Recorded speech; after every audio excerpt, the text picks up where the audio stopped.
Greetings all and welcome to Daily Pali Reading. Today we are continuing with Buddhist prayers, and this prayer is one that comes from a Thai prayer book. As I'm sure you're well aware, dear reader, Pali is found written in many different scripts, owing to the fact that it does not have its own. So in Southeast Asia you find it written in Sinhalese, Thai, Khmer, Burmese, and of course it's also written in Roman script these days, and it can be found in Devanagari. So just for the format here, we have in bold the Pali written in Thai script, and in parentheses, I've included the Thai translation. The Thai translation is in the Thai prayer book as well.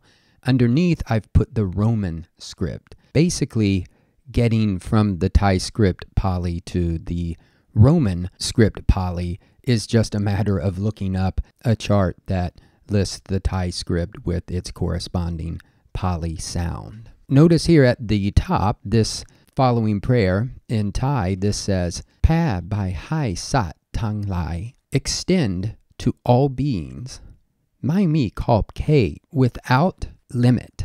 So that is another way of saying that this following prayer is to be extended to all living beings. There's no limit. There are no exceptions. Dang Ni means like this. And I want to address that right now. This like this, I think it's giving us a little bit of freedom that we can take this prayer as a blueprint and we can make it our own. We can embellish upon it. We can add to it. I've heard, I think it was Ajahn Sona saying something similar to that. We want to make this come alive for us. Sabbe sattā sukhitā hontu. Sabbe panna sukhita hontu. Sabbe bhuta sukhita hontu. Sabbe pugala sukhita hontu. Sabbe attabhava pariyapana sukhita hontu. May all beings be happy. May all creatures be happy. May all ghosts be happy. May all individual people be happy. May all those who possess individual existence be happy. Now we'll start examining the Pali. One thing I want to mention here is I've put in blue certain words that when you look at them in the Pali and then you go to the Thai translation, you'll see that there's a pretty strong correspondence. You can tell that the word has a similar root or is basically the same word, just pronounced a different way. You don't really need to know anything about the languages to sort of see how similar they are. And I bring that up because I think it was also mentioned previously, some of these Pali sentiments are sort of baked into a lot of cultures of Southeast Asia. They've come up with Buddhism and it's reflected in their vocabulary and so forth. So we have Sabbe.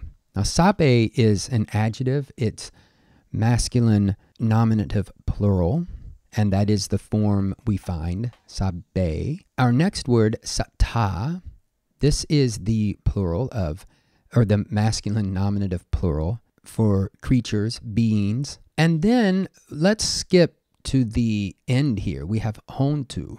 Now hontu is our imperative form. So we're not stating a fact right now. We're not stating that all beings are happy, because that is empirically, verifiably wrong. This hontu is third person plural imperative, and if we were just to replace the you with an I, it would become the indicative. So it's not too difficult to remember that it's the plural. May all beings be, we can just say it that way, and we're expressing the imperativeness by saying may be. This is not a command. We are expressing our desire that all beings become a certain way, and we are expressing our desire that they become sukhitā, happy. This is just another nominative plural. We would expect that with forms of the verb to be, that the so-called predicate nominative.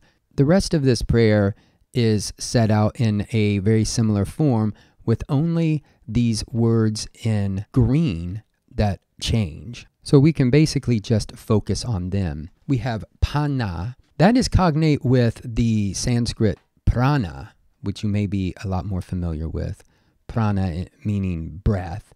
Pranayama being a branch of yoga that concentrates upon control of the breath. In Pali, pana, we can take that knowledge. Pana happens to mean creature, not totally different from sattā, but we might in English just give it a different word like we did earlier, creatures. Again, this is nominative plural. If we look at the Thai here, it says sat mi chi wit tang buang ben suk tut.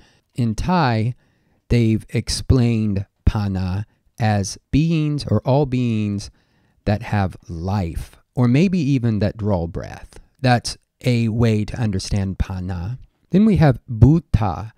Bhuta we've come across before, and in its most basic meaning is something to do with nature and natural processes. But it has many different meanings, and the meaning here is ghosts. And I think that's meaning number 2 in the Pali English dictionary. In Thai, that's exactly what this put means. Pukala, again, nominative plural. These are all nominative plural. This is an individual or individuals, individual people. May all individuals be happy. And then the last one's probably the most complicated. It's not only a compound, but it's made up of 3 different words. Atta, which comes from atang, self. Bhava, nature. And pariyapana, gone completely into, a past participle from pariyapajjati. Having gone into what? Atta bhava, self-nature, like a self-existence.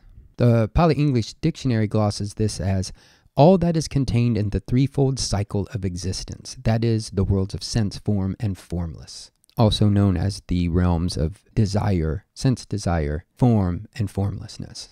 So I definitely invite you, dear listener, if you don't already, to make this prayer or some version of it part of your daily practice. And not only part of your daily practice once a day, twice a day, every minute of the day, that we can genuinely extend this prayer, this plea to all beings in every direction in the universe.